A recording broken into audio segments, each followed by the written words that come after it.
Tại sao chỉ cần nhìn tượng Phật hay nghe một câu kinh, nước mắt bạn lại rơi? Đó là dấu hiệu của điều tốt lành hay một lời cảnh báo từ sâu thẳm tâm hồn? Xin chào các bạn đến với Giác Ngộ Đường. Hôm nay, chúng ta sẽ cùng khám phá một hiện tượng kỳ lạ. Vì sao nhiều người rơi lệ khi lễ Phật, nghe kinh hay chỉ thoáng thấy hình ảnh Phật Pháp? Đó là điềm lành hay dấu hiệu của nghiệp chướng? Video này sẽ giải đáp tất cả, từ những câu chuyện đời thường đến lời dạy sâu sắc của chư Phật.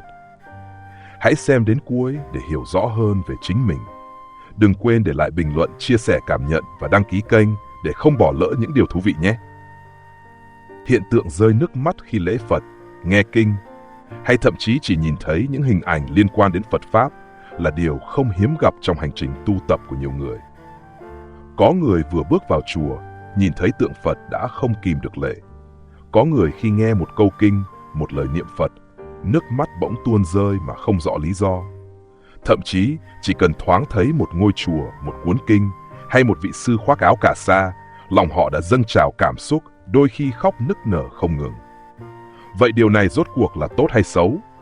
Có phải do nghiệp chướng quá nặng, hay vì đã làm điều gì sai trái khiến Phật không hài lòng? Và nếu nước mắt cứ tự nhiên tuôn rơi, ta có nên cố gắng kìm nén hay không? Đây là những câu hỏi mà rất nhiều người từng thắc mắc, và hôm nay chúng ta sẽ cùng nhau khám phá một cách gần gũi, dễ hiểu.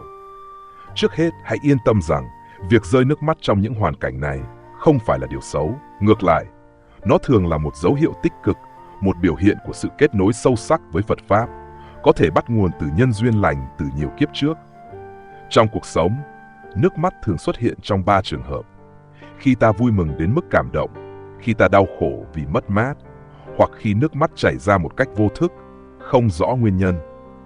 2 trường hợp đầu thì ai cũng từng trải qua, như khi bạn nhận được tin vui bất ngờ từ người thân hay khi phải chia tay một điều gì đó quý giá. Nhưng trường hợp thứ 3, khi nước mắt tự nhiên rơi mà không cần lý do rõ ràng, lại đặc biệt hơn. Nó thường gắn liền với những cảm xúc sâu thẳm trong tâm hồn, như nỗi nhớ nhung không lời, hay sự xúc động khi gặp lại điều gì đó thân thuộc từ rất xa xưa. Trong Phật giáo, người ta tin rằng không có quả nào mà không có nhân, cũng không có nhân nào không dẫn đến quả. Nếu bạn rơi nước mắt khi nghe kinh, thấy tượng Phật hay niệm danh hiệu A-di-đà Phật, đó không phải là chuyện ngẫu nhiên.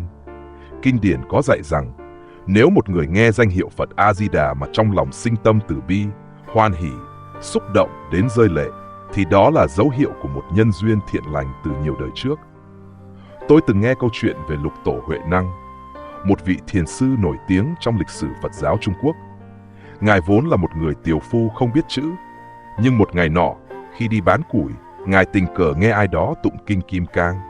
Đến câu ưng vô sở trụ nhi sinh kỳ tâm, nên không trụ vào đâu mà sinh tâm, Ngài lập tức giác ngộ, như thể một cánh cửa trong tâm hồn bỗng mở toang.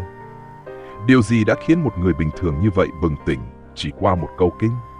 Đó chính là thiện căn từ kiếp trước, là nhân duyên sâu dày với Phật Pháp đã được gieo trồng từ lâu. Tôi cũng từng gặp một người bạn. Chị ấy kể rằng lần đầu tiên bước vào chùa, khi nhìn thấy tượng Phật Thích Ca, chị không hiểu sao nước mắt cứ chảy dài. Chị không buồn, không vui, chỉ cảm thấy một sự thân thuộc kỳ lạ, như gặp lại người thân sau bao năm xa cách. Sau này, khi tìm hiểu sâu hơn về Phật Pháp, chị nhận ra rằng cảm giác ấy có là dấu hiệu của một kiếp sống trước, nơi chị từng tiếp xúc với kinh điển hoặc từng tu tập dưới sự hướng dẫn của một vị thầy. Điều này cũng giống như trong Hồng Lâu Mộng, khi Giả Bảo Ngọc gặp Lâm Đại Ngọc lần đầu tiên và thốt lên: "Muội muội này, ta đã từng gặp qua rồi." Lâm Đại Ngọc cũng thầm nghĩ rằng chàng trai này sao lại quen thuộc đến thế.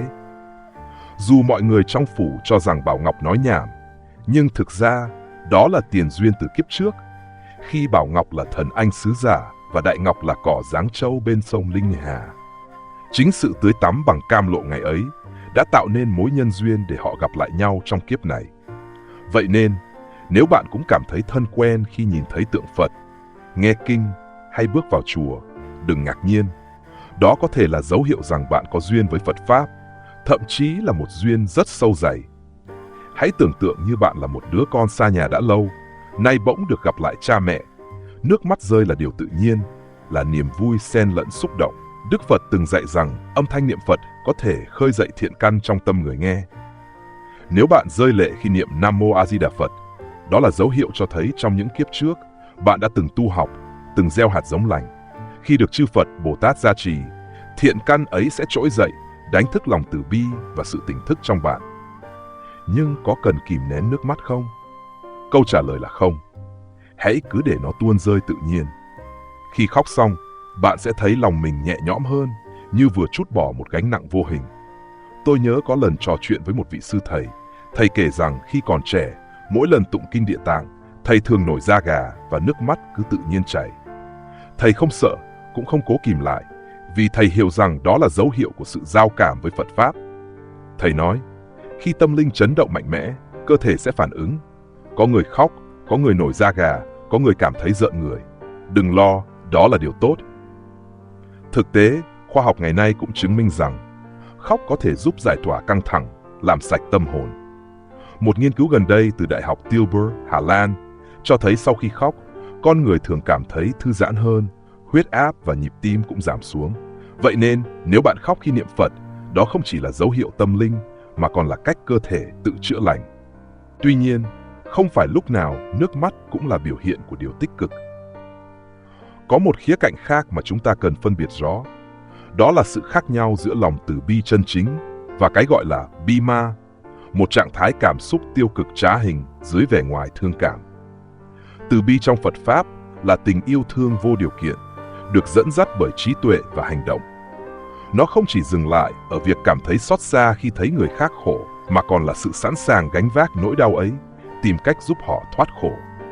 Ví dụ, Đức Đạt Lai Lạt Ma, một biểu tượng của lòng từ bi trên thế giới, không chỉ nói về hòa bình, mà còn dành cả đời mình để lan tỏa thông điệp ấy qua hành động cụ thể, từ việc giáo dục cho đến hỗ trợ người tị nạn Tây Tạng.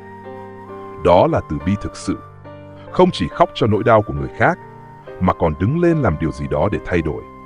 Ngược lại, bi ma là khi ta để cảm xúc lấn át, chìm đắm trong nỗi buồn mà không có phương pháp hay hành động cụ thể để vượt qua.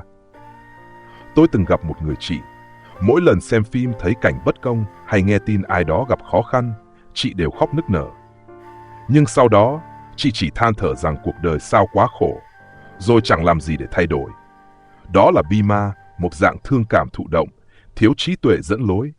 Nó khiến ta bi lụy, yếu đuối, và đôi khi làm tổn thương chính mình lẫn người xung quanh. Để tránh rơi vào bi ma, ta cần rèn luyện trí tuệ và năng lực. Chẳng hạn, nếu bạn thấy một chú chó bị bỏ rơi và khóc vì thương nó, đừng dừng lại ở đó. Hãy thử tìm cách chăm sóc nó, hoặc ít nhất là liên hệ với một tổ chức cứu trợ động vật. Khi bạn hành động, nỗi buồn sẽ chuyển hóa thành sức mạnh, và nước mắt sẽ mang ý nghĩa tích cực hơn. Một ví dụ khác, hãy nhìn vào Thiền sư Thích Nhất Hạnh, người đã truyền bá chánh niệm ra toàn thế giới. Trong thời chiến tranh Việt Nam, Ngài không chỉ khóc cho những mất mát, mà còn lập ra các nhóm tình nguyện để giúp đỡ người dân. Ngài từng nói, từ bi không phải là ngồi đó và khóc, mà là đứng lên và làm điều gì đó. Đây là bài học lớn cho chúng ta. Nước mắt có thể là khởi đầu, nhưng hành động mới là đích đến của lòng từ bi. Vậy làm sao để biết nước mắt của mình là từ bi hay bi ma? Hãy tự hỏi. Sau khi khóc, bạn cảm thấy nhẹ nhõm và có động lực tu tập, giúp đỡ người khác không? Hay bạn chỉ thấy nặng nề, chán nản và bất lực? Nếu là vế đầu, đó là dấu hiệu của thiện căn trỗi dậy. Nếu là vế sau, hãy cẩn thận vì bi ma có thể đang len lỏi vào tâm bạn. Để vượt qua, hãy cầu nguyện sự gia trì từ Tam Bảo, gần gũi những bậc thiện tri thức và rèn luyện tư duy tích cực. Một cách đơn giản là mỗi ngày dành vài phút suy ngẫm. Hôm nay mình có thể làm gì để giúp ai đó? Dần dần, bạn sẽ thấy tâm mình sáng hơn, mạnh mẽ hơn. Cuối cùng, nếu bạn rơi nước mắt khi tụng kinh hay niệm Phật, hãy trân quý điều đó. Nó cho thấy bạn không phải là người phàm tục bình thường, mà là một linh hồn đã từng gieo hạt giống thiện lành trong quá khứ. Hãy xem đó như lời nhắc nhở từ chư Phật. Con đã đi đúng đường, hãy tiếp tục tinh tấn.